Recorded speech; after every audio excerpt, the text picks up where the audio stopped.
ऐसा दृश्य था जैसे खुरपों से खुरचना पड़ता, हाथ से हथेलियों से इकट्ठा करके मांस को एक गठड़ी बनाई। परिवार इसको पहचान भी नहीं पाता, पहचान तो अब भी नहीं पा रहा, सिर्फ मोबाइल से और उनके कपड़ों से लगा कि ये मेरे परिवार का है। एक लड़के की डेथ हुई है और यंग लड़का है, उसके बच्चे हैं 2। पानीपत में एक बड़ा ही दर्दनाक हादसा होता है। एक व्यक्ति के शव को जीटी रोड पर 7 मिनट तक आते जाते वाहन कुचलते रहते हैं, जिसकी वजह से उसका पूरा शव शत विशत हो जाता है और चारों तरफ उसके शव के टुकड़े टुकड़े बिखरे होते हैं। उसके बाद जैसे ही इसकी सूचना जन सेवा दल को लगती है, जन सेवा दल की टीम मौके पर पहुंचती है। एक एक कर उसके सभी टुकड़ों को इकट्ठा किया जाता है, गठड़ी में समेटा जाता है और मोर्ची हाउस में लाया जाता है। बता दें कि पानीपत में जीटी रोड यानी नेशनल हाईवे 44 पर दर्दनाक हादसा हुआ। सफेद रंग की कार ने बाइक को टक्कर मार दी। इससे बेबैल निवासी संदीप और उसकी 8 साल की बेटी जैश सड़क पर जा गिरे। कार संदीप के ऊपर से गुजर गई। इसके बाद करीब 7 मिनट तक वाहन उसे रौंदते रहे। तभी डीएसपी ट्रैफिक सुरेश सैनी संत समागम में ड्यूटी से लौट रहे थे। उन्होंने वाहनों को साइड से कराया और संदीप का शव करीब 50 मीटर तक टुकड़ों में बिखर गया। उसे समेटकर गठरी में बांधना पड़ा। गठरी में मांस के टुकड़ों के बीच फोन बजा तो शिनाख्त हो पाई। वहीं साइड में गिरने से बाल बाल बची बेटी को निजी अस्पताल में भर्ती करवाया गया। यह हादसा औद्योगिक सेक्टर 29 थाने से 150 मीटर दूर नंगलखेड़ी के पास हुआ। कल ये जो गुजरने वाला संदीप अपने चाचा के लड़के के साथ शादी में गया था सोनीपत, और रात को आते टाइम इनको थोड़ा लेट हो गया, 8 साढ़े 8 का टाइम, 9 का टाइम हो गया होगा। पीछे से गाड़ी ने टक्कर मारी, सफेद रंग की गाड़ी थी, कोई शायद किसी ने नंबर भी नोट कर लिया होगा उसका। और जो बाइक को चला रहा था वो तो लड़का गिरा नहीं, वो तो बच गया। पीछे बैठी थी लड़की, गुड़िया का 8 साल की, वो और गुड़िया का फादर जो संदीप गुजरे, ये दोनों बाइक से नीचे गिर गए। जिस गाड़ी ने टक्कर मारी थी उसी ने कुचल दी।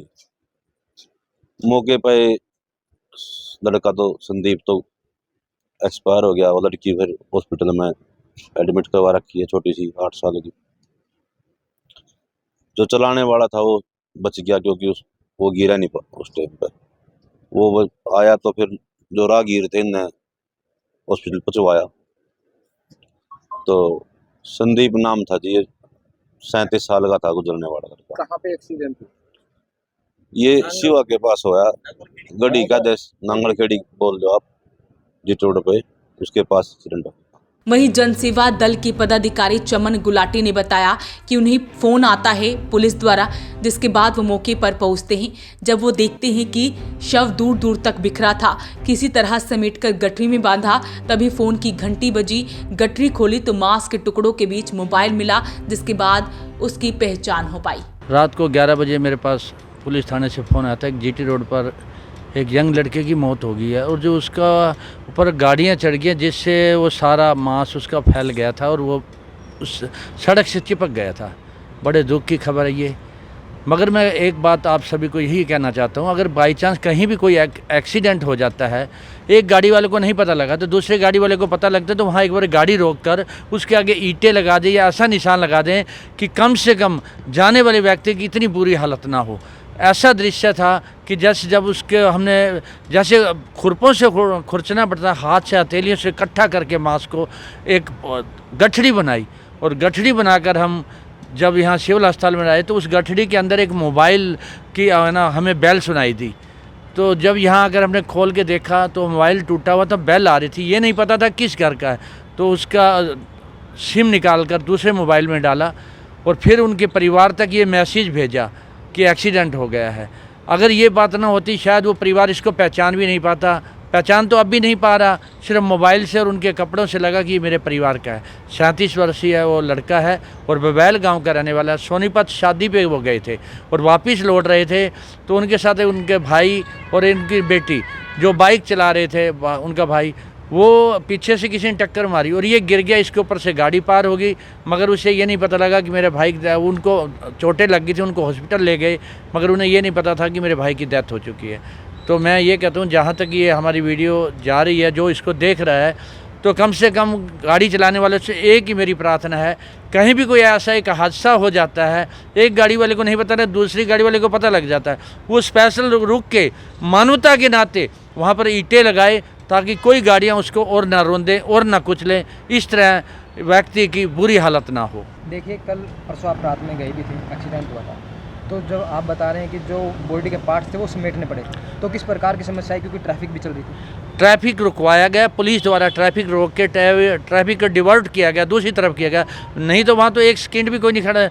गाड़ियाँ इतनी स्पीड से आती हैं, कोई रोक भी नहीं सकता, गाड़ियों को रुकवाया गया। पर हमारी तो एक ही सिर्फ प्रार्थना है, कहीं ऐसा हादसा हो जाता है, गाड़ी वाले को गाड़ी रोक कर वहाँ ईंटें लगाए या कुछ ऐसा कार्य करें कि दूसरी गाड़ियाँ उसे ना रोन दें। तो एक ही लड़के की जो डेथ हुई थी? एक लड़के की डेथ हुई है और यंग लड़का है, उसके बच्चे हैं 2। तो ये जिस घर पे ये बीतती है पता तो उन्हें है कि उनके साथ कितने अन्याय हुआ। जो उसकी शादी को ज़्यादा दिन नहीं हुई, 37 वर्ष उम्र कुछ भी नहीं होती है, पर जो शादी से वापस लौट रहे थे, पर जो परमात्मा ने लिखा वो होना, पर आगे तो मानवता का कार्य है, हमें उसकी सेवा करनी चाहिए। करीबन कितना समय लग गया होगा उनके टुकड़े जो उसको लपेटने कम से कम 15-20 मिनट का समय हमें इकट्ठा करने में लग गया। उसके बाद गठड़ी बांध के लेके आए हम, ना कि उसके परिवार में भी गई है तो गठड़ी गई है। पोस्टमार्टम हुआ है? पोस्टमार्टम यहाँ हुआ। पोस्टमार्टम का तो एक दुनिया रूल होता है जो गवर्नमेंट का बनाया हुआ, पोस्टमार्टम के बाद वहाँ पर पहुँची।